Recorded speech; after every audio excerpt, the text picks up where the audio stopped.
Hi, morning. Anna from Blooming Fitness here, for those who haven't seen me before. I just wanted to talk about running because currently I am pretty much towards the end of training for my half marathon at Stafford, which will happen in March. I'm 10 miles in and yeah, so doing well, doing okay with it. However, the weather has turned and my diary has suddenly become absolutely bonkers. So I'm really struggling to keep up with my training, running a business, being a mum, got PT clients, and so school runs, so it's becoming really difficult. Also I've had to have quite a few massages. I've had some hamstrings, some calf issues, and now my IT bands are getting a bit tight, so another sports massage coming up. So want to talk about cross training. Sorry, lots of noise, traffic, I'm just outside of clients. So yeah, I just wanted to talk about cross training. So cross training as in not a cross trainer, but as in doing something different than, to kind of complement what you're training to do. So cycling is brilliant if you are training for a race, or you're starting your couch to 5k, or you want to get into running, for a couple of reasons. So either indoor cycling or cycling outside. The first one is, well, most importantly at this time of year, is you can do it inside if you do the indoor cycling.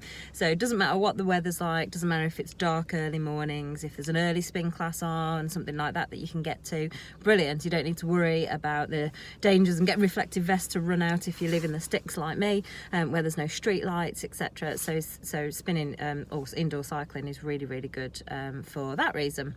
Number two, if you come to a class such as the ones that I run at Blooming Fitness and you've got a little one, you can bring those along with you, so you haven't got to worry so much about childcare.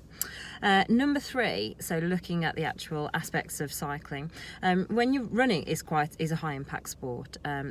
If you're training especially for half marathons, triathlons, and you're putting a lot of hours in and a lot of miles in, it can be quite a lot of stress on the aerobic system, on your legs, obviously, on your knees, your hips, etc. So cycling allows you to maintain or to push that aerobic, depending on how fast you go and how much effort you put in, but to work on that aerobic in a lower stress environment, so you can ease off a little bit easier than when you're running, etc. It can be more controlled, so it's still working your aerobic aspects but in a slightly lower stress state. And also then back to knees, hips, etc. You do still use the knees, especially if you're standing, doing hills, etc. However, again, it's not so weight bearing as running. You're not slapping on a flat surface, on a hard surface, so it's having less impact. So it's a lower stress impact on your joints as well. And then another reason is that if you are going to do some nice hills, whether you're out on your bike or if you're at a indoor cycling class and you're going to do some hills, it's part of strength training. So you need strong legs. That's why a lot of people, I do a whole other section on couch to 5k, a whole other video, but a lot of people struggle when they start couch to 5k. Because it may be something that they can do without going to a class. They feel a bit self-conscious, etc. However, so they start running because they can do that on their own, in their own privacy, whenever they can do it.